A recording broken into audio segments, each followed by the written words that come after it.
Jesús está vivo, Jesús está presente, Jesús está obrando en medio de su iglesia. Ahora, pensemos cómo esta enseñanza debería impactar todo lo que nosotros hacemos como iglesia.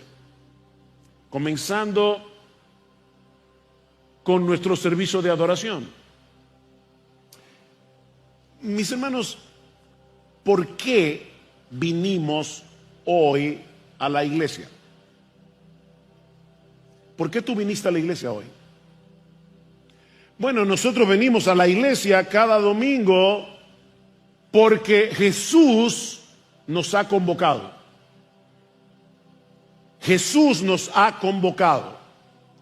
Y porque creemos que Él está presente en medio nuestro, obrando y enseñando por medio de su palabra predicada. Y yo te pregunto, ¿tú crees eso?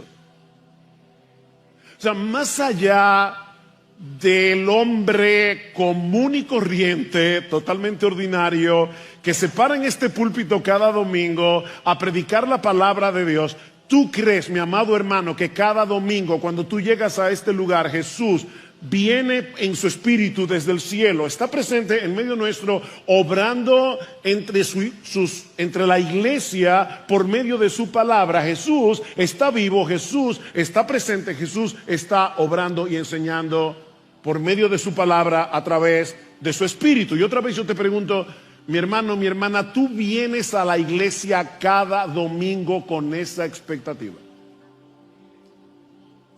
Tú vienes cada domingo con esa expectativa. Porque si realmente creemos que Jesús está vivo, si realmente creemos que Jesús está activo hoy en su iglesia, eso debe cambiar radicalmente la manera en que tú y yo venimos a adorar aquí. O la manera como nos edificamos unos a otros en otros contextos.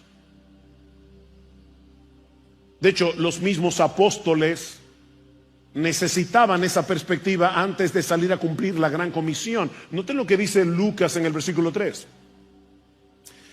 Y de paso, debo decirles que en esta serie no se frustren porque nosotros vamos a estar viendo grandes secciones de hechos cada domingo. Así que no podemos detenernos en cada detalle. Hoy vamos a ver el capítulo 1 completo, el próximo domingo vamos a ver el capítulo 2 completo, son 47 versículos.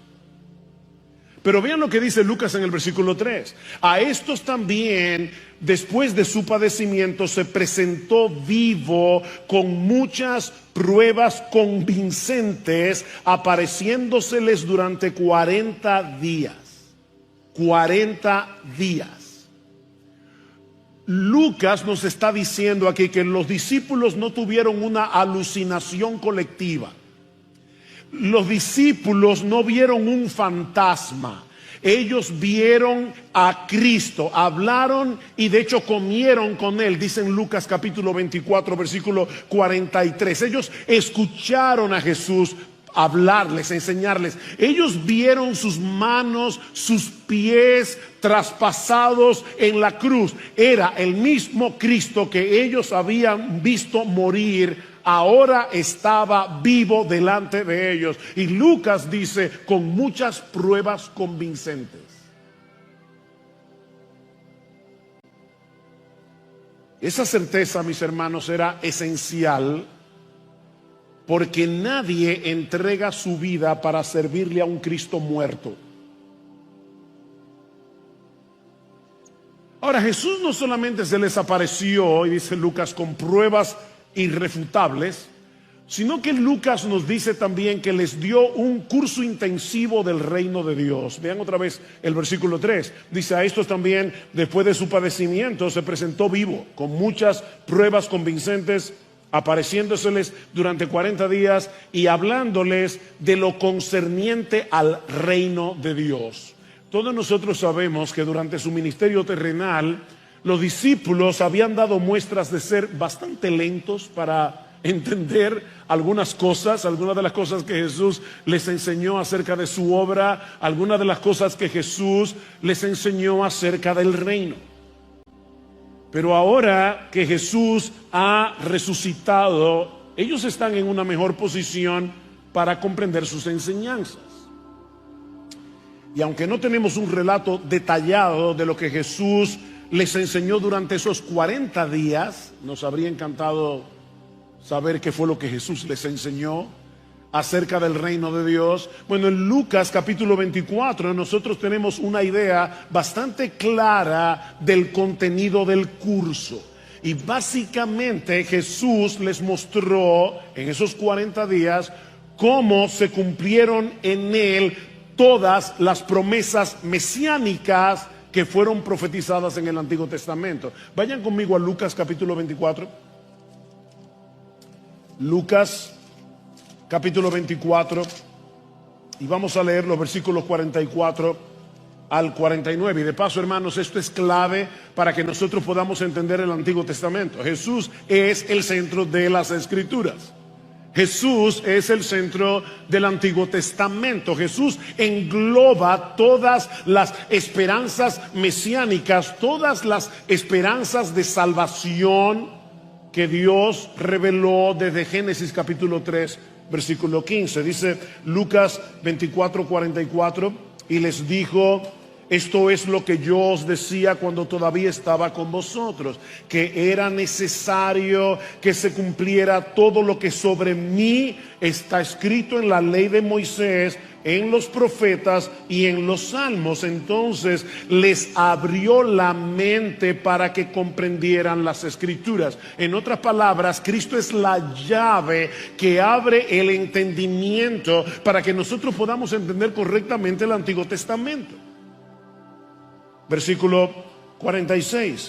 Y les dijo: así está escrito, que el Cristo padeciera y resucitara de entre los muertos al tercer día. Y ahora escuchen: y que en su nombre se predicara el arrepentimiento para el perdón de los pecados a todas las naciones, comenzando desde Jerusalén. Vosotros sois testigos de estas cosas. Y he aquí, yo enviaré sobre vosotros la promesa de mi Padre, el Espíritu Santo, pero vosotros permaneced en la ciudad hasta que seáis investidos de poder de lo alto.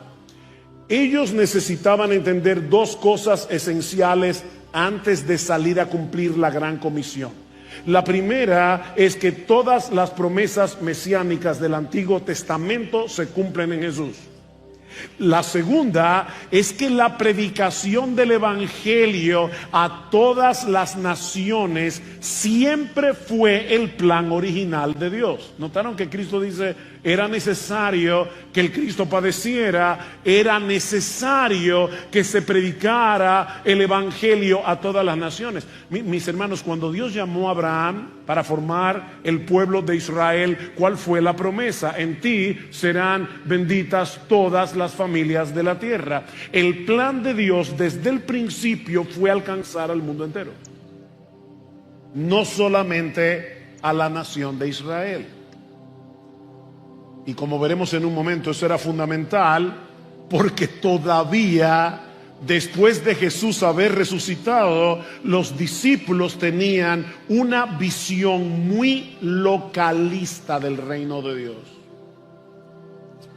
Así que antes de salir a predicar, ellos necesitaban instrucción, y Jesús se las dio durante 40 días. Pero también necesitaban esperar. Lo que nos lleva a nuestro segundo encabezado: la espera necesaria para cumplir la misión. Ya vimos la continuación de la misión. Jesús sigue haciendo desde el cielo lo mismo que comenzó a hacer y enseñar cuando estaba en la tierra. La continuación de la misión. Veamos ahora la espera necesaria para la misión. Hechos capítulo 1, versículos 4 al 5. Y reuniéndoles les mandó que no salieran de Jerusalén, sino que esperaran la promesa del Padre, la cual les dijo: oísteis de mí. Pues Juan bautizó con agua, pero vosotros seréis bautizados con el Espíritu Santo dentro de pocos días. Mis hermanos, yo necesito que ustedes vengan a la iglesia cada domingo a partir de ahora con su imaginación encendida, con su capacidad imaginativa encendida. Vamos a ponernos por un momento en el lugar de los apóstoles. Ellos han visto a Cristo levantarse de los muertos. Ellos saben que han sido comisionados a predicar el mensaje más trascendental de la historia. Un mensaje de vida o de muerte. Ahora, imaginen la emoción, imaginen el entusiasmo. De hecho, Lucas concluye su evangelio diciendo que después de ver a Cristo ascender a los cielos, los discípulos le adoraron y volvieron a Jerusalén con gran gozo, y estaban siempre en el templo alabando y bendiciendo a Dios. Ellos están llenos de gozo, ellos están llenos de un santo entusiasmo, pero en vez de enviarlos de inmediato a predicar, Jesús les ordena que se queden en Jerusalén, que no salgan para ningún lado. No les dice que diseñen una estrategia evangelística, no les dice que comiencen ningún movimiento, les dice que esperen. ¿Por qué? Bueno, porque la misión que Jesús les ha encomendado no puede llevarse a cabo en fuerzas humanas. La tentación de los discípulos pudo haber sido lanzarse de inmediato a la tarea. Después de todo, ellos tenían un mensaje urgente, un mensaje poderoso que compartir, pero Jesús, y hermanos, esto es muy importante para ti y para mí aquí hoy, Jesús les hace ver que el entusiasmo no es suficiente. Jesús les hace ver que la preparación doctrinal no es suficiente. Jesús tuvo 40 días dándoles un curso intensivo del reino de Dios, y les está diciendo todavía no es suficiente. Jesús les está diciendo que la pasión por la verdad no es suficiente. Mis hermanos, para cumplir la misión de Dios se necesita el poder de Dios. Y ese poder no proviene de la sabiduría humana, ese poder proviene del Espíritu Santo. Versículo 5, Juan bautizó con agua, pero vosotros seréis bautizados con el Espíritu Santo dentro de pocos días. La palabra bautismo significa lavar, pero también significa sumergir. Así que Jesús les está diciendo, antes de salir a predicar, ustedes necesitan sumergirse, ser sumergidos en el poder del Espíritu Santo. Esta espera no era una pausa innecesaria, era un recordatorio fundamental de que la obra de Dios solo puede hacerse en el poder de Dios. Si los discípulos hubieran intentado predicar, si hubieran intentado establecer la iglesia sin el Espíritu Santo, habrían fracasado. Y de nuevo, hermanos, esta es una lección que todos nosotros necesitamos recordar. No podemos hacer nada sin el Espíritu Santo. Es el Espíritu el que nos da coraje y la sabiduría para proclamar un mensaje que el mundo rechaza, para proclamar un mensaje que muchas veces nos meterá en problemas. Es el Espíritu Santo el que convence los corazones. Es el Espíritu Santo el que le da vida a los muertos en sus delitos y pecados. Es el Espíritu Santo el que le da crecimiento espiritual a la iglesia. Es el Espíritu Santo. No es nuestra elocuencia lo que convence los corazones, es el Espíritu. No es nuestra sabiduría lo que edifica a la iglesia, es el Espíritu. No es nuestro esfuerzo lo que produce frutos, es el Espíritu. Necesitamos depender del Espíritu en todo lo que hacemos, como creyentes individuales y como iglesia. ¿Y sabes cómo se manifiesta esa dependencia? Más que nada en nuestra vida de oración. No deja de ser interesante que en el libro de los Hechos se menciona la oración 31 veces. se hace referencia a la oración en el libro de los Hechos, en 20 de los 28 capítulos del libro, Lucas nos está diciendo la oración es trascendental, la oración es importantísima. No podemos hacer la obra de Dios sin una dependencia consciente de Él en oración.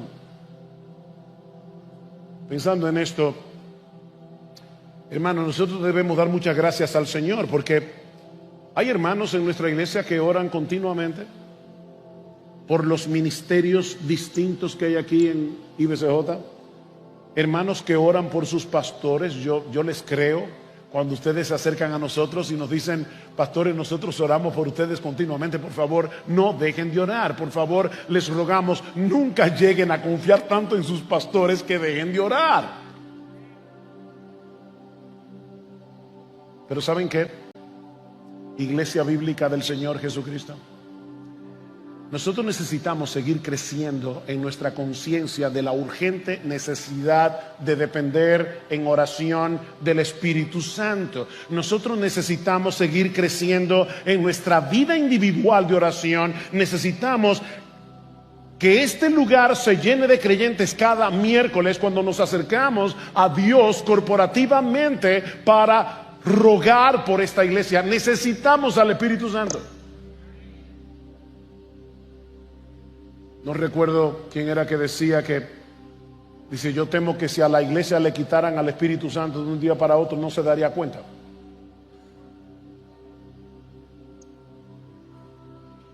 Necesitamos al Espíritu Santo. Ninguna rama particular del cristianismo secuestró al Espíritu Santo.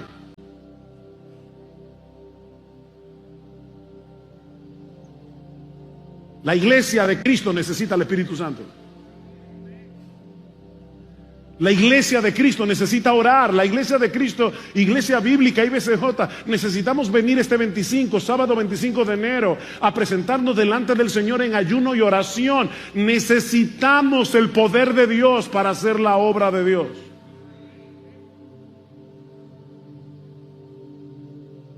No hay capacidad humana que sea suficiente para eso. Ahora, esta enseñanza de Jesús sobre el reino de Dios levantó una inquietud en los discípulos. Lo que nos lleva a nuestro tercer encabezado. Ya vimos la continuación de la misión, la espera necesaria para la misión. Veamos ahora en tercer lugar una expectativa corregida para poder definir la misión. Una expectativa corregida para definir la misión. Versículo 6. Entonces los que estaban reunidos le preguntaban diciendo: Señor, ¿restaurarás en este tiempo el reino a Israel? En otras palabras, ¿es este el momento en que todas las promesas del Antiguo Testamento sobre un reino glorioso y restaurado se cumplirán en su totalidad?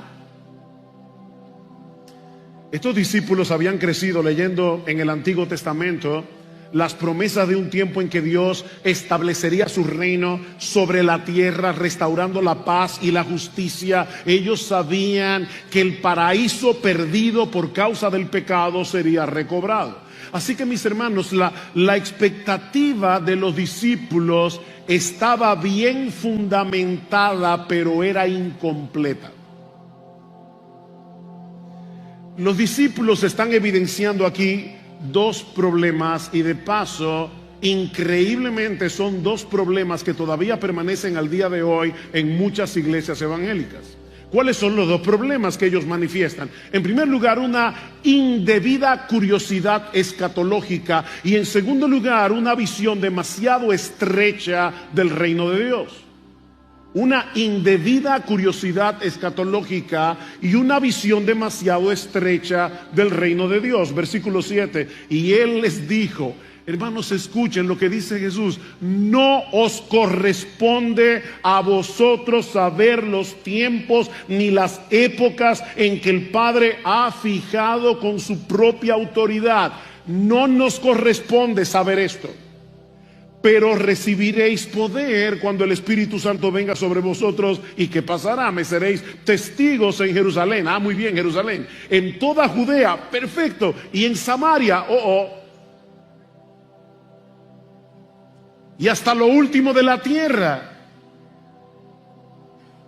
En otras palabras, no se preocupen por el cuándo, porque a ustedes no les corresponde saber eso, mis hermanos. Esa curiosidad escatológica puede ser muy peligrosa por dos razones. En primer lugar, porque puede terminar produciendo una profunda decepción. ¿Ustedes saben cuántos creyentes a lo largo de la historia le han dicho que ya Cristo viene el día tal y que ya esta guerra o aquella otra guerra o lo que está pasando aquí es una evidencia clara de que ya llega el fin del mundo? ¿Cuántos creyentes pensaron que Napoleón era el anticristo y que ya llegaba el fin del mundo? ¿Cuántos creyentes pensaron que Hitler era el anticristo? ¿Cuántos creyentes vieron la Primera Guerra Mundial, la Gran Recesión, la Segunda Guerra Mundial? Cristo viene y todavía estamos aquí. Y muchos pueden ser decepcionados. Pero por otra parte, esa indebida curiosidad escatológica desvía nuestra atención de la misión que tenemos delante. Cristo está diciendo que no os corresponde a ustedes saber esto, porque ustedes tienen ahora otra misión.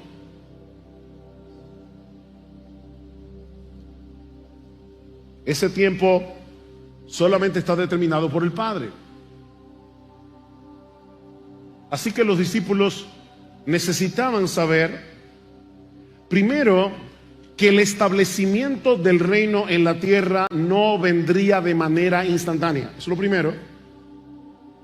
Segundo, que su expansión se llevará a cabo a través del testimonio apostólico y la predicación de la iglesia, comenzando desde Jerusalén, extendiéndose hasta lo último de la tierra. Sí, Israel es parte del plan de Dios, pero el reino no es exclusivamente para Israel. A través del Evangelio, Dios está llamando a hombres y mujeres de toda tribu, lengua, pueblo, nación a reconocer a Jesús como Rey. Y de paso, eso nos enseña que aquí no hay lugar para el pluralismo. Una de las cosas que más molesta al mundo secular en el día de hoy es que nosotros insistimos en la exclusividad del cristianismo. No hay otro nombre bajo el cielo dado a los hombres en el cual podamos ser salvos. Los musulmanes, los budistas, los que creen en la filosofía de Confucio, nadie se va a salvar si no es viniendo a Cristo en arrepentimiento y fe. Hay un solo Dios, hay un solo mediador entre Dios y los hombres, Jesucristo hombre. Así que en vez de estar esperando la consumación del reino, lo que ellos debían esperar era el derramamiento del Espíritu para ser testigos eficaces del Rey Jesús, que se levantó de los muertos al tercer día y consumó la obra de redención. De paso, el versículo 8 del capítulo 1 de Hechos nos provee el bosquejo de todo el libro de los Hechos. ¿Qué vemos en los Hechos? En los capítulos 2 al 7, el Evangelio predicado en Jerusalén. En los versículos 8 al 11, el Evangelio predicado en Judea y Samaria. En los versículos 12 hasta el 28, el Evangelio expandiéndose a través de Asia, a través de Europa, hasta llegar a la capital del imperio, a Roma, que era lo último de la tierra en la mente de los hombres de aquellos días. Ahora, déjenme darles una nota aclaratoria antes de pasar a mi próximo encabezado. No es lo mismo tener una indebida curiosidad escatológica que una apropiada y santificante expectativa por la segunda venida de Cristo. No es lo mismo. ¿Qué dice el versículo 11? Varones galileos, ¿qué hacéis mirando al cielo? El mismo Jesús que habéis visto ir al cielo volverá. Esa es la gran esperanza de la iglesia. Pero ¿saben qué, mis hermanos? Lo que prepara al mundo para la segunda venida de Cristo es la evangelización, no el tratar de averiguar lo que Dios no ha querido revelarnos acerca del fin del mundo. ¿Qué dijo Cristo en Mateo capítulo 24, versículo 14? El evangelio debe ser predicado en todas las naciones y entonces vendrá el fin. Vivir a la espera de la segunda venida del Señor nos mueve a compartir con otros el evangelio, no solo porque deseamos que otros se salven, hermanos. Nosotros debemos compartir el evangelio si queremos que otros se salven, obviamente, pero nosotros queremos que Cristo vuelva. ¿Y qué dice el Señor? Es necesario que este evangelio sea predicado en todas las naciones, a todas las etnias, entonces vendrá el fin. Bien, hermanos, ¿qué hemos visto hasta aquí? La continuación de la misión, la espera necesaria para la misión, una expectativa corregida para definir la misión. Veamos ahora en cuarto lugar el rey entronizado para poner en marcha la misión. Versículo 9. El rey entronizado para poner en marcha la misión. Después de haber dicho estas cosas, fue elevado. Imagínense otra vez, imagínense la escena. Jesús es allí 40 días, ellos lo han visto resucitado y ahora de repente, después de haber dicho estas cosas, fue elevado mientras ellos miraban y una nube le recibió y le ocultó de sus ojos. Y estando mirando fijamente al cielo, mientras él ascendía, aconteció que se presentaron junto a ellos dos varones en vestiduras blancas que les dijeron: varones galileos, ¿por qué estáis mirando al cielo? De paso, varones galileos, ¿por qué les llama galileos?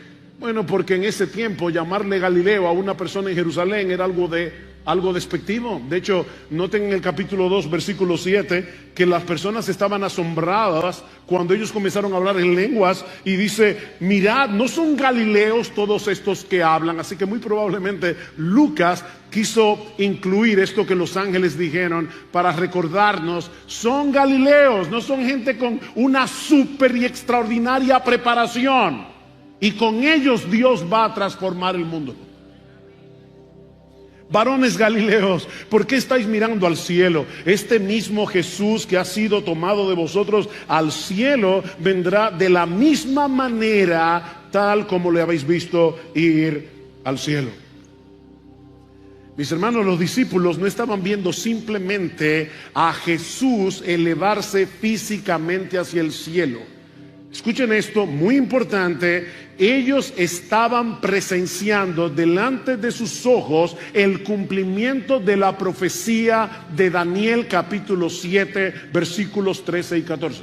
Y si tú conoces el libro de Daniel, vas a recordar que Daniel tuvo una visión en el capítulo 7 donde él contemplaba a alguien semejante a un hijo de hombre. El título favorito que usaba Jesús para referirse a sí mismo en los evangelios, dice: un hijo de hombre que ascendía en las nubes del cielo y era llevado ante el anciano de días, es decir, Dios mismo, quien le confería toda autoridad sobre todas las naciones, pueblos y lenguas. Bueno, mis hermanos, lo que está sucediendo en Hechos 1 es el cumplimiento de esa profecía. Jesús no estaba simplemente dejando la tierra. Él estaba siendo exaltado en gloria. Él estaba siendo investido con toda autoridad como rey del universo. Así que lo que Daniel vio desde una perspectiva celestial, los discípulos lo estaban contemplando desde la tierra. Ese fue el día de la coronación de Cristo como Rey de Reyes y Señor de Señores. ¿Y saben qué, hermanos? La ascensión de Cristo, de la cual se habla muy poco en las iglesias en el día de hoy, lamentablemente, No solo fue un evento glorioso para los apóstoles ese día, sigue teniendo una profunda importancia para nosotros hoy. En primer lugar, la ascensión de Jesús confirma que Él es el Rey exaltado que ahora gobierna soberanamente desde el cielo. Y dice en Hebreos capítulo 7 que desde su trono celestial Él intercede por su pueblo, Él sostiene a su iglesia y Él dirige la historia hacia su consumación final. Así que miren, mis hermanos, no importa cuán caótico parezca el mundo, Cristo no ha perdido el control. Él reina con poder y majestad, y todo lo que sucede en la historia, óyeme bien, todo lo que sucede en la historia está subordinado a sus propósitos soberanos. Jesús es Rey. Pero en segundo lugar, la ascensión garantiza que la presencia de Jesús con su pueblo ahora no está limitada por la geografía ni el tiempo.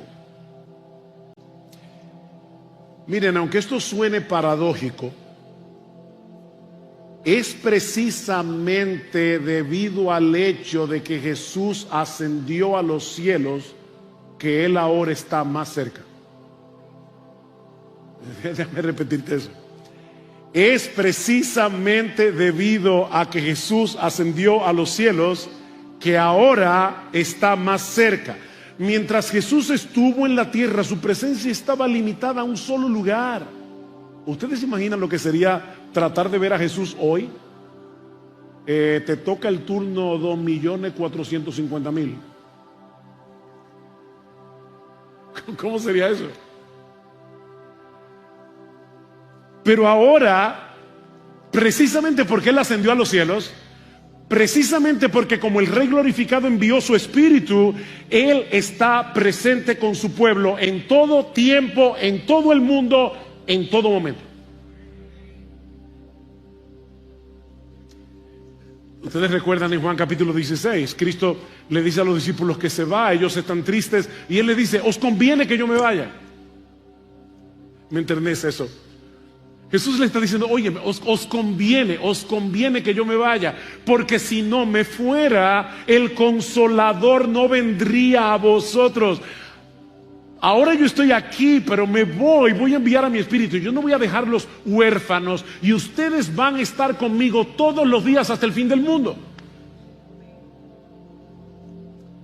Pero en tercer lugar, su ascensión asegura el cumplimiento de la promesa de que un día Jesús volverá como Rey triunfante, no ya en humillación, sino en poder y majestad. Varones Galileos, que estáis mirando al cielo, este mismo Jesús que habéis visto ir al cielo, vendrá. El mismo Jesús vendrá, volverá otra vez. Cristo está vivo, reinando hoy. Nada ni nadie podrá impedir que Él lleve a cabo lo que se ha propuesto hacer. Y en el tiempo señalado por el Padre, Cristo vendrá otra vez en gloria a establecer su reino eterno en los cielos nuevos y la nueva tierra. Esperamos a ese Jesús que regrese en gloria. Pero hay una escena más en este pasaje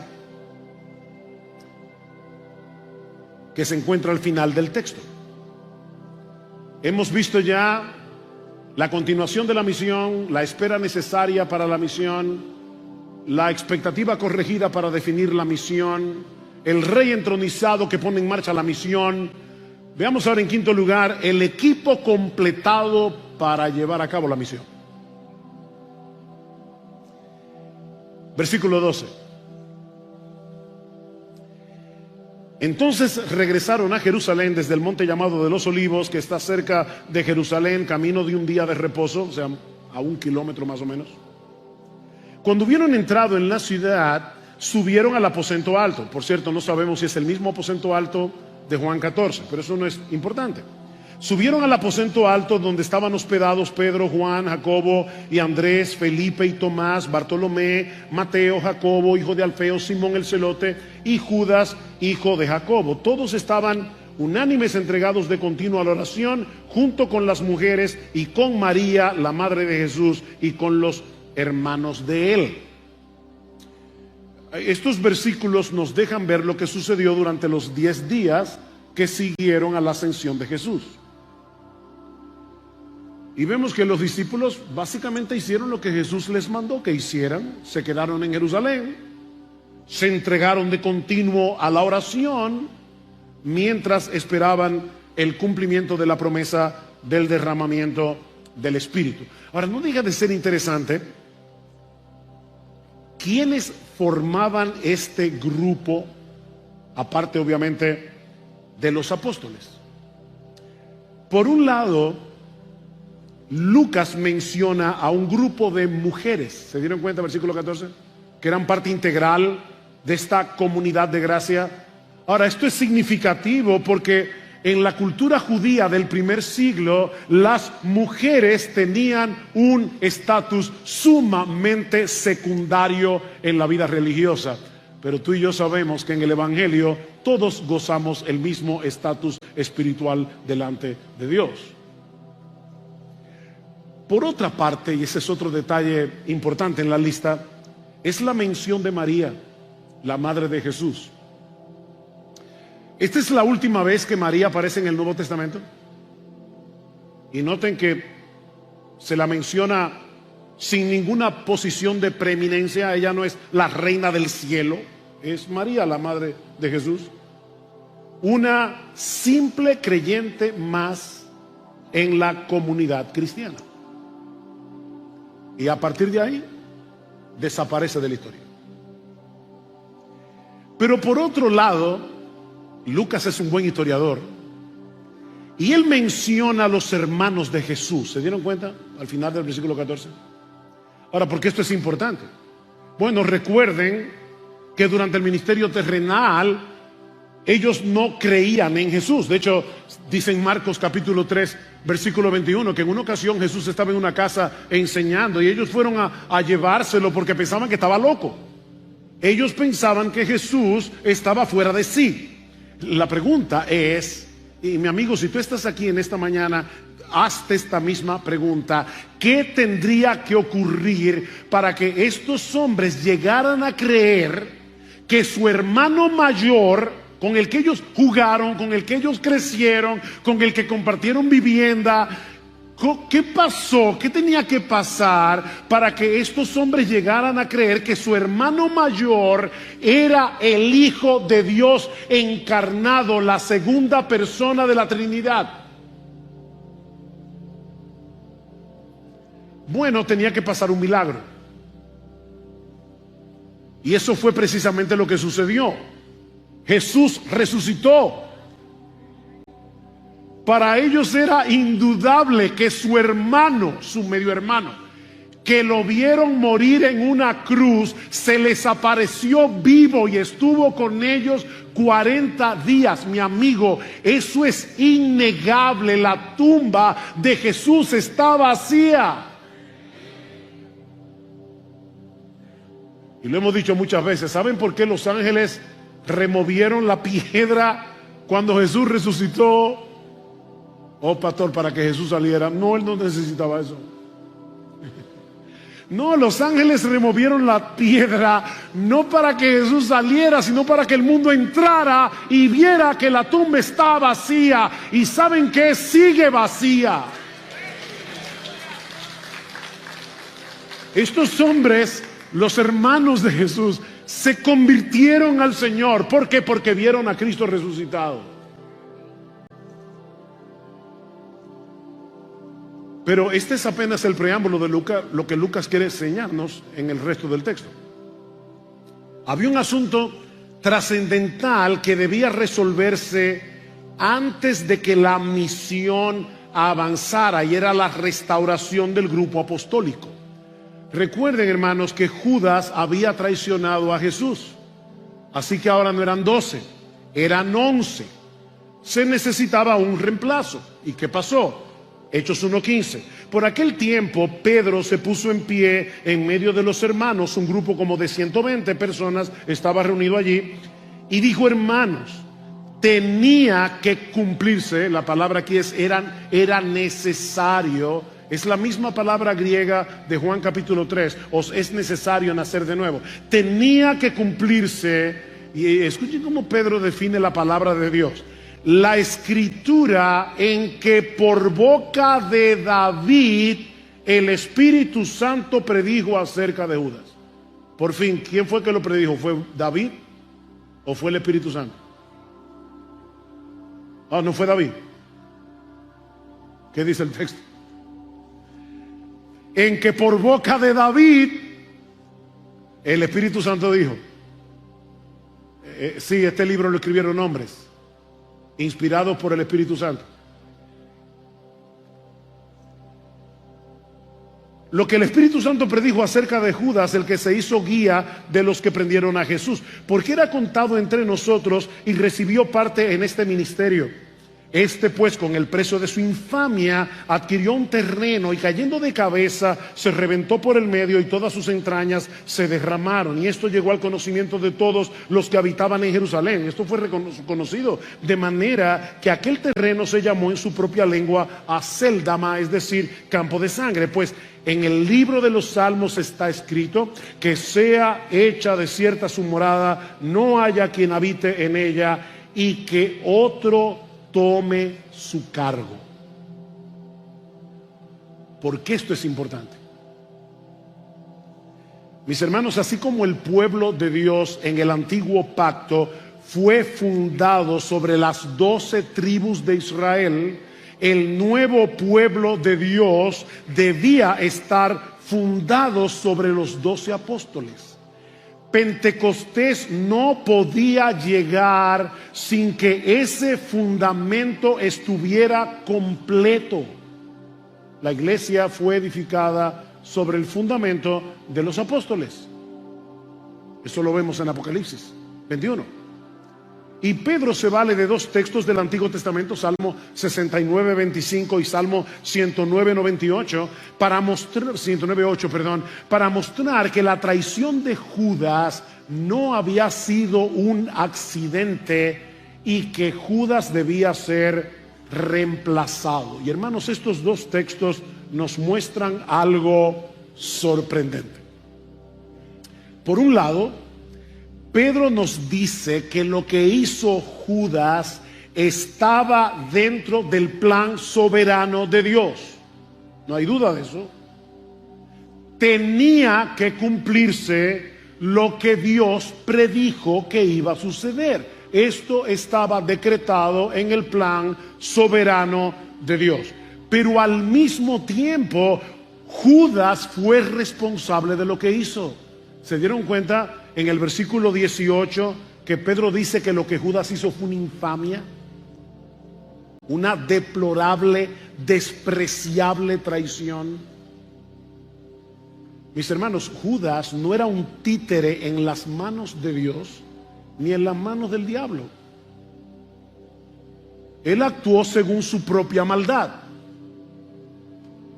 Judas vendió a Jesús porque eso era lo que él quería hacer, porque era un codicioso. Pero sin saberlo, él estaba cumpliendo lo que Dios ya había determinado en su propósito eterno. Mis hermanos, nunca tratemos de suavizar esta tensión entre la soberanía de Dios y la responsabilidad humana para hacerla más fácil de entender. La Biblia dice que Dios gobierna sobre todas las cosas. La Biblia dice que el poder de Dios es absoluto. La Biblia dice que Dios hace todas las cosas según el designio de su santa y perfecta voluntad. Y aún así, la Biblia dice que el ser humano es completamente responsable en sus decisiones. Las dos cosas. Y no solo la traición de Judas fue decretada, dice Pedro, sino también el hecho de que otro debía tomar su lugar para completar el número de los 12. Eso era necesario antes de que llegara Pentecostés. Versículo 21. Por tanto, es necesario, de paso, esa es la misma palabra del versículo 15. Tenía que cumplirse. 16, perdón. Es necesario que de los hombres que nos han acompañado todo el tiempo que el Señor Jesús vivió entre nosotros, comenzando desde el bautismo de Juan hasta el día en que de entre nosotros fue recibido arriba, uno sea constituido testigo con nosotros de su resurrección. Y habían dos en el aposento alto que cumplían esos requisitos. Y habiendo orado, presentaron a dos, a José llamado Barsabás, al que también llamaban Justo, y a Matías. Y habiendo orado dijeron: tú, Señor, que conoces el corazón de todos, muéstranos a cuál de estos dos has escogido para ocupar este ministerio y apostolado, de cual Judas se desvió para irse al lugar que le correspondía. Echaron suertes y la suerte cayó sobre Matías y fue contado con los 11 apóstoles. El sustituto de Judas debía ser un testigo presencial del ministerio terrenal de Jesús hasta la ascensión. Y entre los 120 habían dos que llenaban esos requisitos. De paso, hoy parece que hay un montón. Hay un montón de apóstoles por ahí. Yo no sé cómo, porque aquí dice claramente que para ser apóstol, tú tienes que tener dos requisitos. Tienes que haber estado allí, tienes que haber visto a Jesús resucitado. Y que yo sepa, como dice la Biblia, al último que Jesús se le apareció fue a Pablo. Pero bueno, apóstoles aparte, el punto es que ellos echaron suertes y la suerte cayó sobre Matías. Ese era un procedimiento bastante común en el Antiguo Testamento cuando había que tomar una decisión en la que no había una revelación clara. Ustedes recuerdan Proverbios 16:33, la suerte se echa en el regazo, mas la decisión es del Señor. Ahora pregunta, ¿ese es un procedimiento legítimo para nosotros hoy? Deja ver con quién me voy a casar.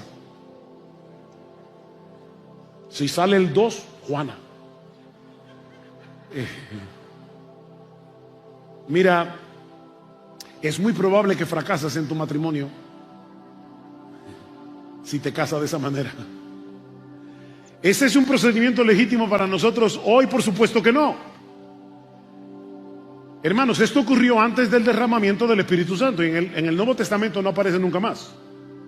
Eso ocurrió antes de Pentecostés. Pero lo más importante es que la revelación de Dios no estaba completa, no se había escrito el Nuevo Testamento.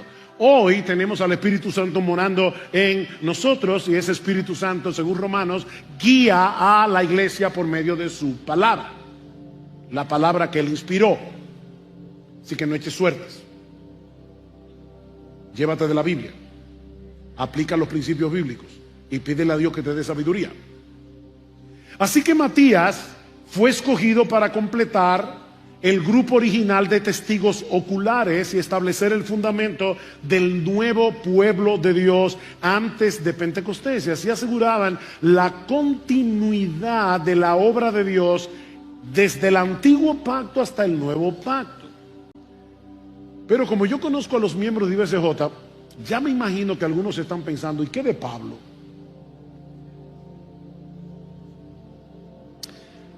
Bueno, Pablo no fue simplemente un reemplazo adicional en el grupo de los apóstoles. Pablo fue un apóstol escogido directamente por el Cristo resucitado para una misión específica: llevar el evangelio a los gentiles. Y nosotros sabemos por el libro de los Hechos y por Gálatas que los apóstoles originales reconocieron a Pablo como un apóstol especial.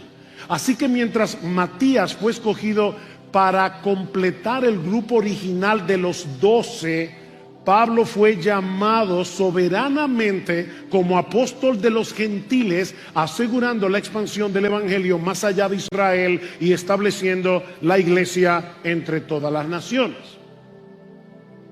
Así que no fue un error la elección de Matías. Pastor, pero no es raro que a Matías no se le vuelva a mencionar más, y a ninguno de los otros apóstoles excepto a Pedro y a Juan.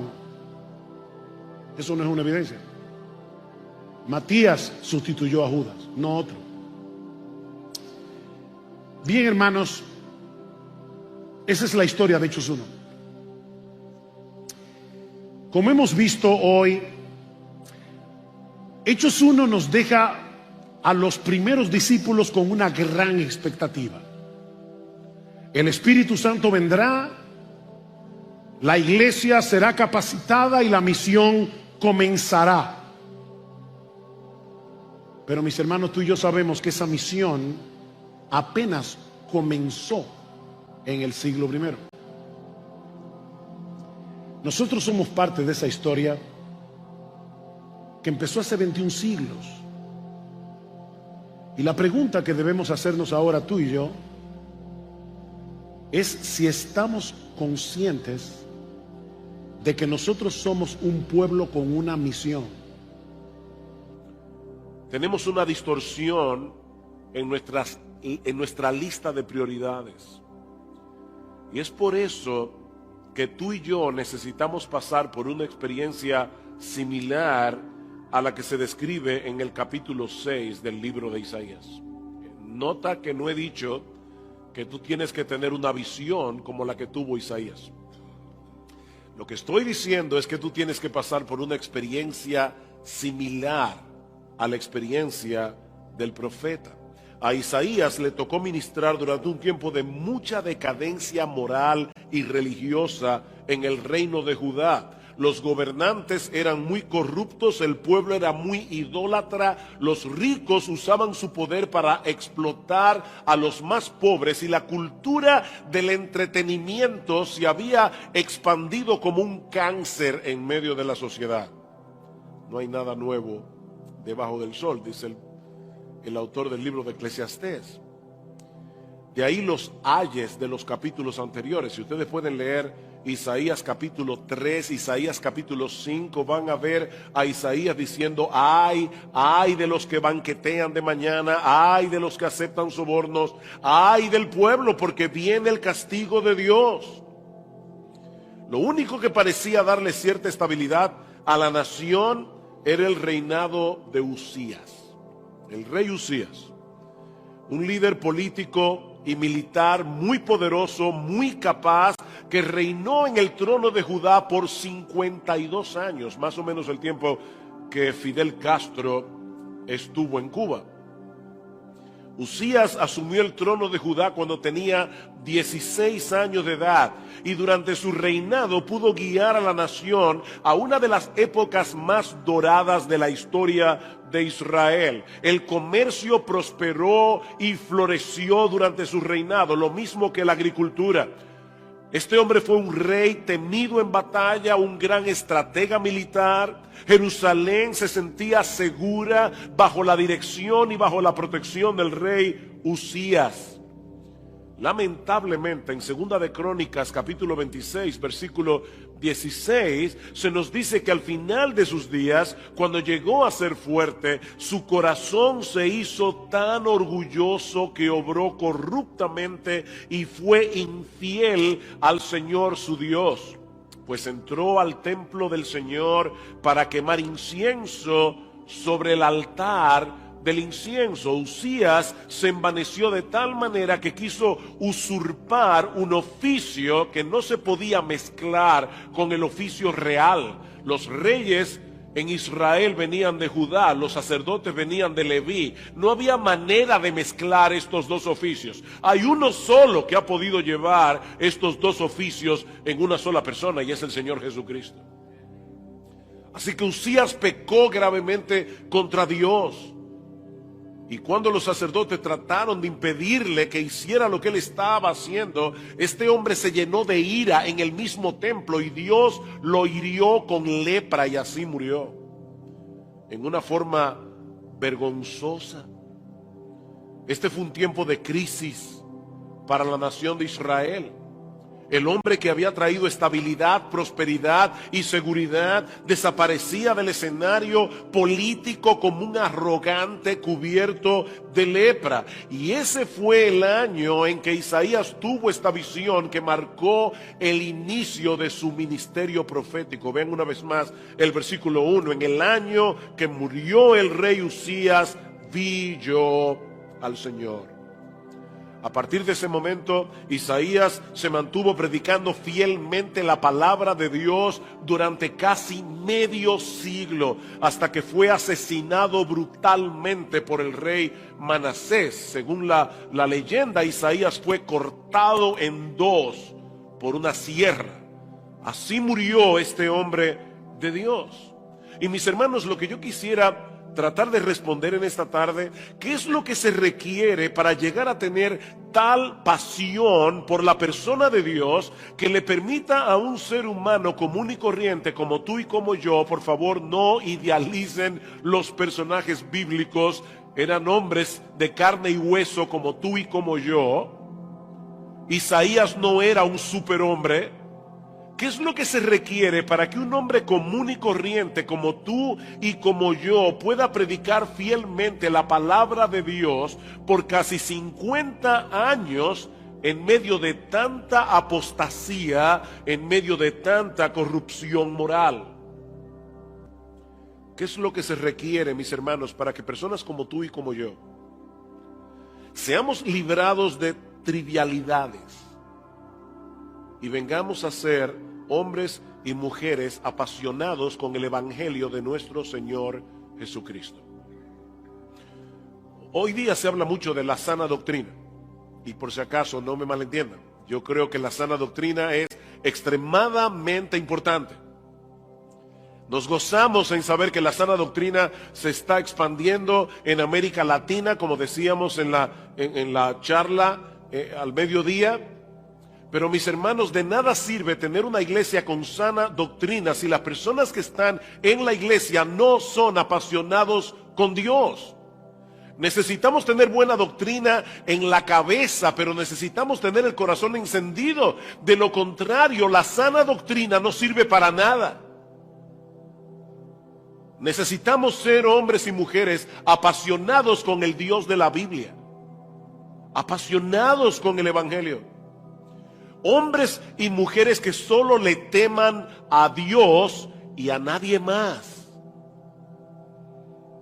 Necesitamos ver a Dios como Isaías lo vio. Y hay al menos 3 aspectos que se resaltan en estos primeros 3 versículos del capítulo 6 de Isaías acerca del ser de Dios. El primero es su indisputable soberanía.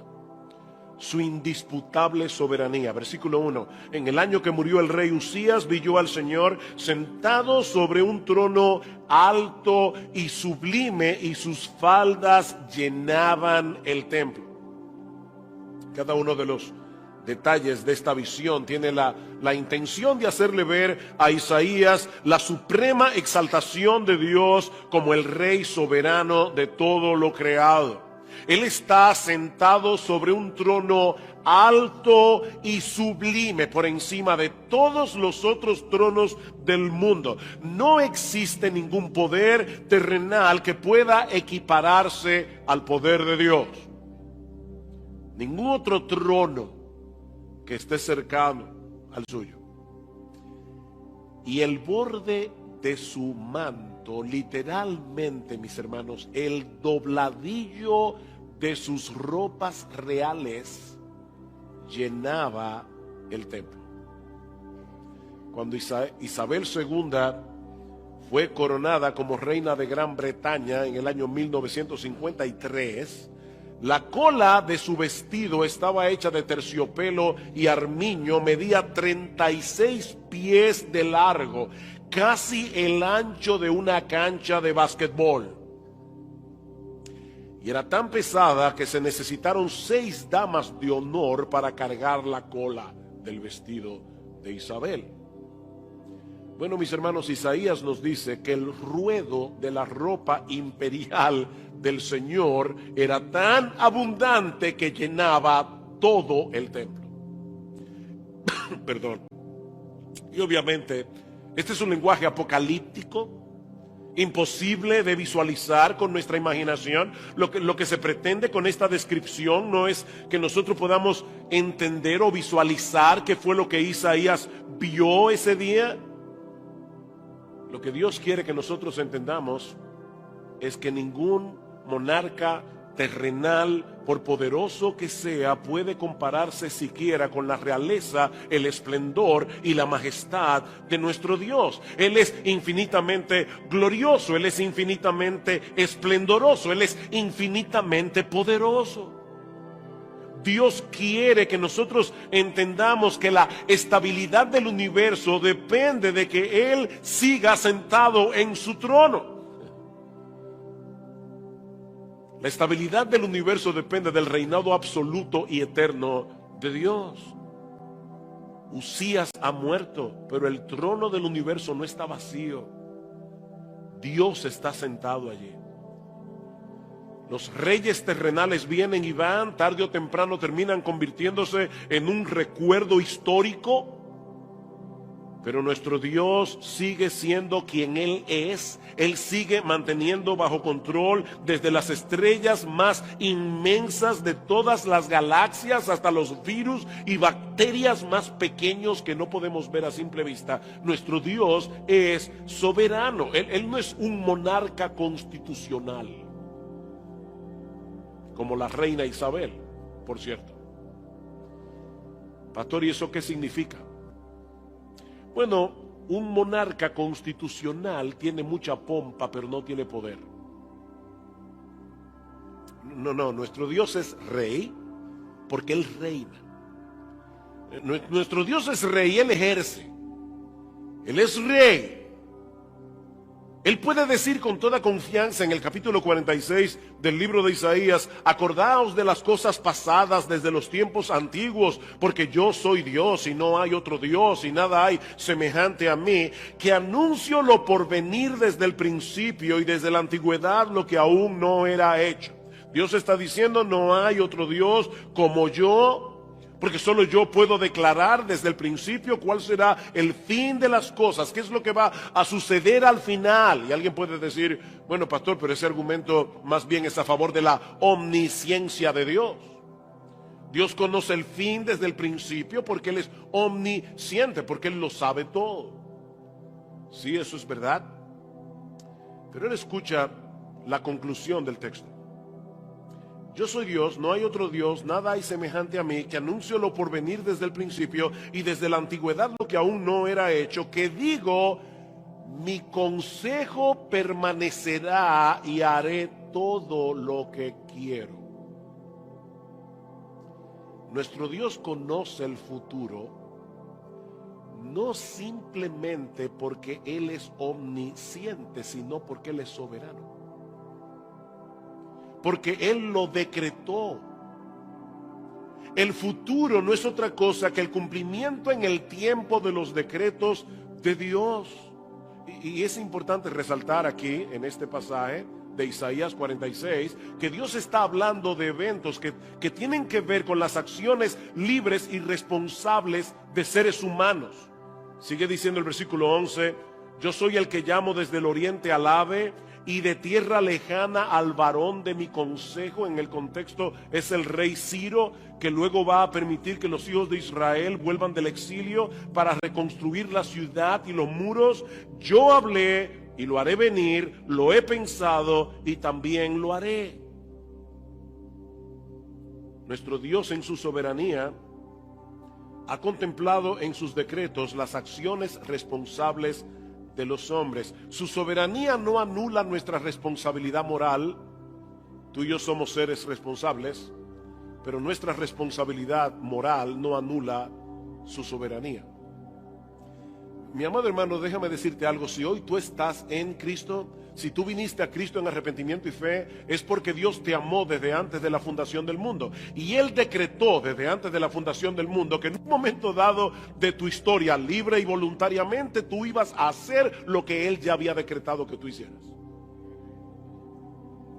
Él te llamó eficazmente a salvación. La salvación es del Señor. Eso es básicamente lo que nosotros encontramos en toda la escritura de principio a fin. Me encanta como lo dice Nabucodonosor, increíble, un rey pagano, tenía una mejor teología que muchos evangélicos en el día de hoy. Dice Nabucodonosor: todos los habitantes de la tierra son considerados como nada, y él hace su voluntad en el ejército del cielo y en los habitantes de la tierra, y no hay quien detenga su mano ni le diga: ¿qué haces? Ningún congreso, ni en la tierra ni en el cielo, tiene que aprobar las decisiones de Dios. Ningún congreso puede vetar la autoridad de Dios. Él reúne en sí mismo, en un grado absoluto, el poder judicial, el poder ejecutivo y el poder legislativo. Todo en él mismo. Porque para eso es Dios. Y mis hermanos, esa es la perspectiva que nosotros necesitamos tener de Dios si queremos ministrar en una forma apropiada su palabra. De hecho, esa es la perspectiva que necesitamos tener como cristianos, seamos pastores o no, porque es en la soberanía de Dios donde descansa nuestra confianza. Él no podría asegurarnos en su palabra que a los que aman a Dios todas las cosas le obran para bien, a menos que Él lo controle todo. El que no lo controla todo, no controla nada. ¿Tú sabes por qué tú y yo no controlamos las cosas? Porque un pequeño virus nos puede acostar en una cama por una semana, y todos los planes que tú tenías para esa semana se fueron a pique. Nuestro Dios lo controla todo y por eso es soberano. Por eso Él puede asegurarnos a ti y a mí: no te preocupes, mi hijo, todas las cosas cooperan para bien de aquellos que me aman, de aquellos que conforme a mi propósito fueron llamados. Ahora, por supuesto, ¿cuál bien? No es que tú tengas buena salud y tengas buen carro, una mansión. No. Esto es a los que conforme a su propósito son llamados, porque a los que antes conoció también los predestinó para que fuesen hechos conformes a la imagen de su Hijo. Ese es el bien, que Dios nos está haciendo igual que Jesús. Así que todas las cosas que nos pasan obran para lograr ese bien. Que tú y yo seamos como Jesús. Nuestra paz, nuestra confianza, nuestra esperanza en medio de la aflicción solo pueden ser posibles si descansamos en la indisputable soberanía de Dios. Pero en este pasaje se resalta también su trascendente santidad. Su trascendente santidad. Vean el versículo 2. Por encima de él había serafines. Cada uno tenía 6 alas, con 2 cubrían sus rostros, con 2 cubrían sus pies y con 2 volaban. Y el uno al otro daba voces diciendo: Santo, Santo, Santo, Jehová de los ejércitos, toda la tierra está llena de su gloria. La palabra hebrea que se traduce serafín transmite la idea de criaturas que parecen estar encendidas en fuego. ¿Recuerdan ustedes cuando en Números capítulo 21 Dios castigó al pueblo de Israel con serpientes ardientes? Esa es la misma palabra. Son criaturas encendidas en fuego. Así que, mis hermanos, por favor, cuando escuchen la palabra serafín, no piensen en esos bebitos rechonchos con alas que aparecen en algunos cuadros renacentistas. No, eran criaturas temibles. Isaías nos dice en el versículo 4 que los quiciales de las puertas se estremecieron con la voz del que clamaba. Un solo ángel hizo temblar los cimientos del edificio del templo. Imagínense unos 50 F-35 volando delante de la comitiva del presidente, y tendrán una idea más o menos de lo que Isaías escuchó ese día. Probablemente los serafines sean las criaturas más poderosas y majestuosas que Dios haya hecho, porque son los que están más cerca del trono de Dios. Y sin embargo, mis hermanos, los serafines cubren sus rostros con 2 de sus alas en señal de reverencia, porque ni aun ellos pueden soportar el resplandor de la gloriosa santidad de Dios. No hay nada trivial en la visión que estos ángeles tienen de Dios. Lo único que los serafines dejan al descubierto son sus bocas para poder alabarle. Dice en el versículo 3 que el uno al otro daba voces, es como un canto antifonal. Santo, santo, santo, Jehová de los ejércitos, y el otro grupo responde, toda la tierra está llena de su gloria. En las escrituras se usa la repetición cuando se quiere enfatizar algo. El pastor Lawson habló de eso esta mañana. Es como hacemos nosotros cuando subrayamos una oración o cuando la escribimos en negrita. De manera que lo que los serafines están haciendo aquí es proclamar de la forma más enfática posible que nuestro Dios es santo. Es el único atributo de Dios que se repite 3 veces en la Biblia. Dios es amor, pero en ningún lugar de la Biblia dice que Dios es amor, amor, amor. O que Dios es poderoso, poderoso, poderoso, justo, justo, justo. Pero sí se dice que Él es santo, santo, santo. Ahora, cuando nosotros escuchamos la palabra santidad, la primera idea que suele venir a nuestras mentes es la de pureza moral. Pureza moral. Y aunque eso está incluido en el concepto de santidad, nuestro Dios es muy puro, nuestro Dios no tiene nada que ver con el pecado. Sin embargo, lo que los ángeles están exaltando aquí no es que Dios es puro, puro, puro. La palabra santidad, y una vez más, Lawson habló de eso hoy, significa cortar, significa separar. Y resalta el hecho de que nuestro Dios está muy por encima de todas las cosas creadas por Él. Él está infinitamente separado de todo lo que no es Dios. Nuestro Dios es el ser más sui generis que existe. Porque Él no puede ser colocado en ninguna categoría en la que se incluya alguna otra cosa que no sea Él. Porque Él es supremamente incomparable. Nuestro Dios es únicamente único. La palabra que deberíamos usar, pero lamentablemente no es una palabra de uso común en el día de hoy, es trascendente. Trascendente. Nuestro Dios está infinitamente elevado por encima de todas las cosas creadas por Él. Esa es la idea primaria que los serafines nos intentan comunicar al decir que Él es santo, santo, santo. Hoy en día se tiende a sobreenfatizar la presencia de Dios en medio de su pueblo. Pero pocas veces se habla de su trascendencia, de su infinita grandeza, de su gloriosa majestad. Irónicamente, eso no nos permite valorar su presencia como debiéramos. Nuestro Dios es trascendente, Él está lejos, pero nuestro Dios es inmanente, Él está cercano. Ahora, lo sorprendente de la inmanencia de Dios, y sé que estoy usando aquí palabras teológicas, pero la idea de la inmanencia es que Dios está en medio de su pueblo. Lo sorprendente de la inmanencia de Dios es que un ser tan alto, tan elevado, tan majestuoso, tan glorioso, se mezcle con su pueblo. Eso es lo que hace la presencia de Dios digna de ser valorada por encima de todo lo demás. Nuestro Dios se acerca en Cristo. Creo que era R.C. Sproul que preguntaba: ¿qué puede ser más parecido a Dios, un gusano o un serafín? ¿Qué ustedes creen? ¿Qué puede ser más parecido a Dios, un gusano o un serafín?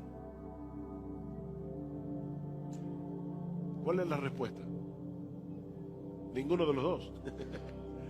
Ninguno de los dos, porque cuando Dios es la tabla de comparación, no hay nada que se le compare. Él es únicamente único, Él es trascendentemente santo. Por supuesto, al hablar de la santidad de Dios, no podemos dejar de lado su pureza moral. Nuestro Dios es santo porque no hay ningún asomo de pecaminosidad o de impureza en todo su ser. Él es perfectamente santo en todos y cada uno de sus atributos. Él es perfectamente santo en todas y cada una de sus decisiones. Él es perfectamente santo en todas y cada una de sus obras. La santidad de Dios es la corona de sus atributos. Es lo que hace que Dios sea Dios. ¿Ustedes se imaginan cómo sería estar a merced de un Dios que fuera todopoderoso, que fuera inmutable, que fuera omnisciente y que no fuera santo?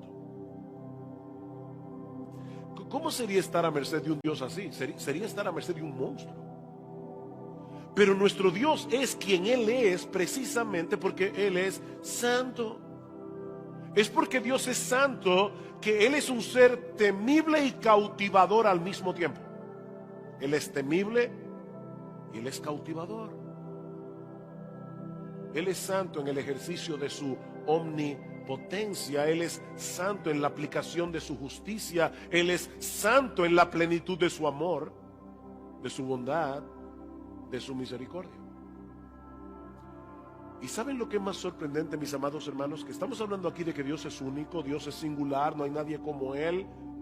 Y sin embargo, la santidad de Dios es uno de los atributos que los teólogos llaman comunicables, porque es un atributo que Él comparte hasta cierto punto con sus criaturas. Él llama a los suyos a ser santos. Sed santos porque yo soy santo. Cuando el atributo de la santidad se aplica a las criaturas, lo que se quiere señalar es que nosotros hemos sido apartados. Recuerden la palabra santidad, separados. Hemos sido apartados, hemos sido separados para el uso exclusivo de Dios. Nosotros fuimos comprados para ser exclusivamente suyos. Si invocáis por Padre aquel que sin acepción de personas juzga según la obra de cada uno, conducíos en temor todo el tiempo de vuestra peregrinación. Sed santos porque yo soy santo. Nuestro Dios diseñó un plan de salvación para rescatarnos de la esclavitud del pecado y hacernos santos. Él nos está haciendo a cada uno de nosotros semejantes a nuestro bendito Señor y Salvador Jesucristo. Yo he usado muchas veces esta ilustración. Perdónenme si la han oído antes. Es que no conozco una mejor.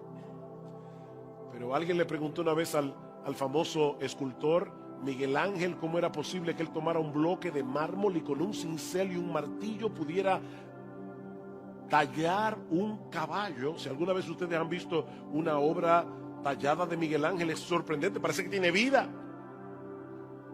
Y le decía a esta persona, ¿cómo es posible que tú puedas tomar un bloque de mármol y sacar de esa piedra un caballo? Y Miguel Ángel decía, es muy fácil, yo tomo el cincel y le quito todo lo que no se parece al caballo. Bueno, mis hermanos, ¿saben lo que Dios está haciendo con cada uno de nosotros? Dios tiene un cincel en la mano, su providencia, y a través de muchas aflicciones Él está tallando en nosotros la imagen de Jesús. Todos nosotros tenemos demasiadas cosas que no se parecen a Jesús. Y el Señor está determinado. Ni tú ni yo queremos ser una obra maestra. Nosotros quisiéramos ser un garabato. Pero nuestro Dios está determinado a hacer una obra maestra con nuestras vidas. Él está determinado a plasmar en nosotros el carácter santo, perfecto de nuestro bendito Señor y Salvador Jesucristo. Y Él lo hará. Y otra vez, como nos decía Lawson esta mañana, hay una santidad que es posicional, hay una santidad que es progresiva y hay una santidad que es final. ¿Saben qué es lo más hermoso que hay en el cielo? Lo más hermoso que hay en el cielo es Jesús. ¿Saben qué es lo segundo más hermoso que hay en el cielo? Que todos nosotros seremos igualitos a Él. Sí, ese hermano que tú ves en la iglesia y que tú no lo soportas mucho va a ser igualito a Jesús. Si es creyente, seremos como Jesús. Dios está empeñado en hacernos como Jesús. Y Él nos dice en su palabra, sed santos porque yo soy santo. Es una orden, no es una opción para el creyente. Mis amados hermanos, sin santidad nadie verá al Señor. Es por eso que nosotros creemos que en las iglesias evangélicas hay muchas personas que creen ser lo que no son. Porque si no son santos, si no están luchando con su pecado, si no se avergüenzan de su pecado, si no se arrepienten de su pecado, si no viven una vida de arrepentimiento, probablemente van camino al infierno. Mis hermanos, si camina como un ganso, habla como un ganso y se mueve como un ganso, no lo dudes, es un ganso. Sed santos porque yo soy santo. Dios nos escogió en Cristo. Dios nos salvó. Dios hizo una obra de regeneración en nosotros para hacernos santos. Sed santos porque yo soy santo.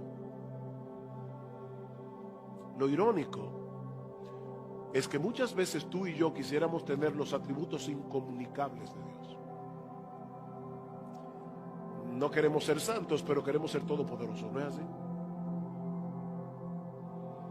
¿No te gustaría ser el soberano del universo? ¿Tener el control de todo en las manos? O por lo menos de tu esposa. ¿No te gustaría? Pero Dios no dice en ninguna parte de la Biblia, sed todopoderosos como yo soy todopoderoso. Dios no dice en ninguna parte de la Biblia, sed soberanos como yo soy soberano. No, lo que Él dice, sed santos porque yo soy santo. Eso es lo que Él dice en su palabra. Mi hermano, no trates de ser Dios. Conténtate con contemplar su hermosura con admiración y procura en dependencia del Espíritu de Dios a vivir coram Deo, una de las frases favoritas de Sproul. A vivir en la presencia de Dios, a vivir en la cara de Dios. Porque eso es una realidad, aunque no estemos conscientes de ella. Nosotros vivimos en la presencia de Dios. ¿A dónde me iré de tu espíritu? ¿Y a dónde huiré de tu presencia? Si subiera a los cielos, allí estás tú. Si en lo profundo del mar hiciera mi estrado, allí estás también.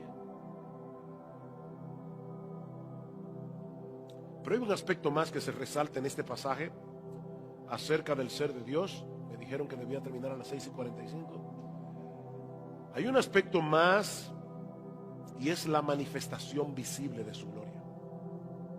Vean otra vez el versículo 3.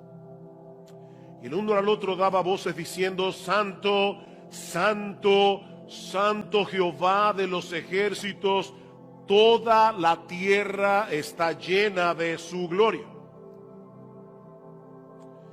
Las palabras que se usan en la Biblia para referirse a la gloria de Dios, tanto en el Antiguo Testamento como en el Nuevo Testamento, significan honor, valor superlativo, riqueza, excelente reputación, esplendor.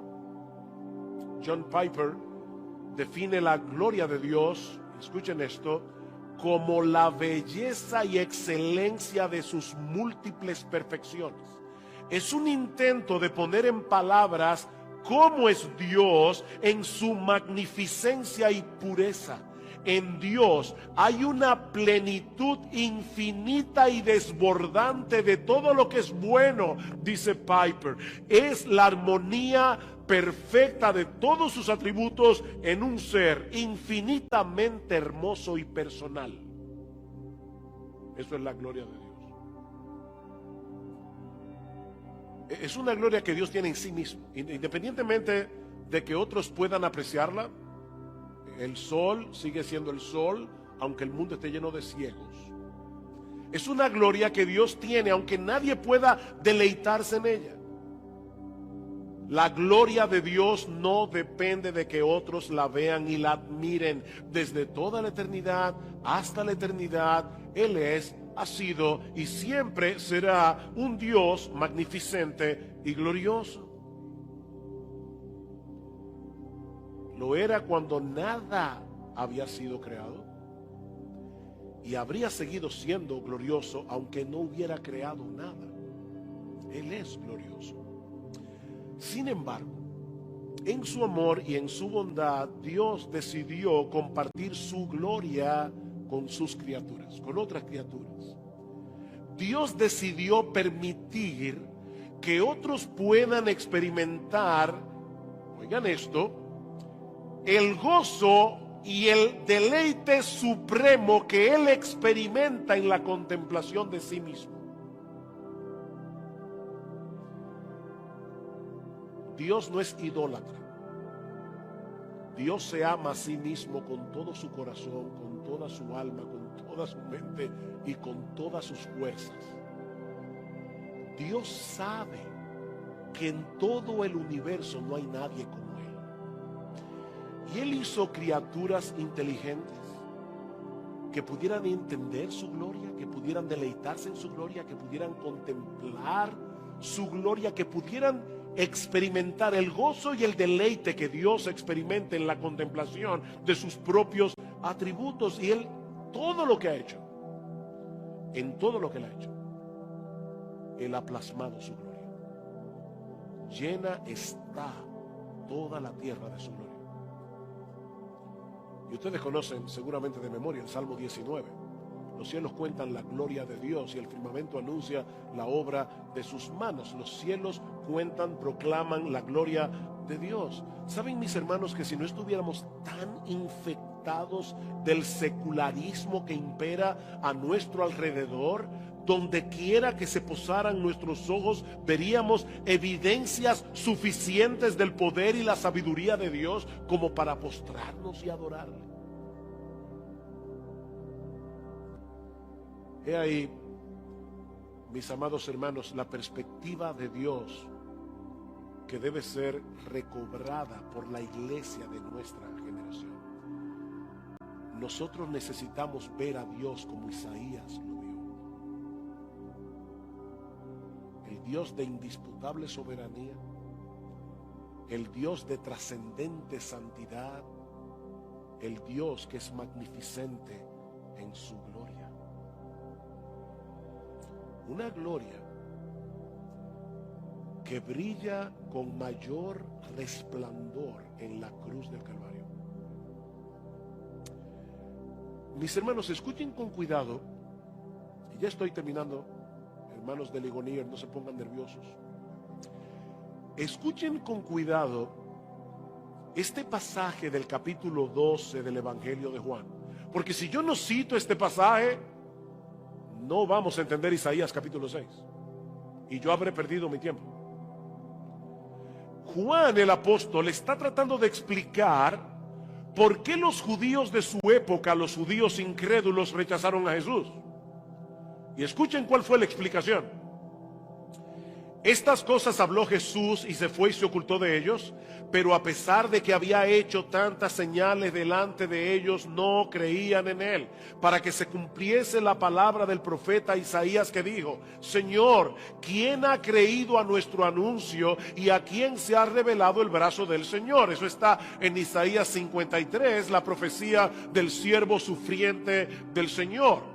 Sigue diciendo Juan: por esto no podían creer, porque también dijo Isaías: cegó los ojos de ellos y endureció su corazón, para que no vean con los ojos y entiendan con el corazón y se conviertan y yo los sane. Isaías capítulo 6. Isaías dijo esto cuando vio su gloria y habló acerca de él. ¿Acerca de quién? Acerca de Jesús. Mis amados hermanos, la visión que Isaías tuvo en el capítulo 6 no era de Dios el Padre, era de Dios el Hijo. En Apocalipsis capítulo 4 y capítulo 5 vamos a ver otra vez el santo, santo, santo, refiriéndose a Dios el Padre. Pero en Isaías capítulo 6, el santo, santo, santo se refería a Dios el Hijo. Pero lo sorprendente de este pasaje, mis hermanos, es que Juan está conectando aquí la profecía del siervo sufriente del Señor en Isaías 53 con esta visión de la gloria de Dios en Isaías capítulo 6. De manera que ahora sabemos que ese Rey de gloria, a quienes los serafines alababan con reverencia y temor, Fue el que decidió hacerse hombre y asumir la postura de un siervo para morir en nuestro lugar en la cruz del Calvario. Mis hermanos, ese es el rayo más potente de la gloria de Dios. Que el soberano se hizo siervo. Y aquel que es 3 veces santo fue hecho pecado para recibir sobre sí toda la ira del Padre, para que ahora tú puedas ser uno de los redimidos, para que tú puedas ser hecho santo.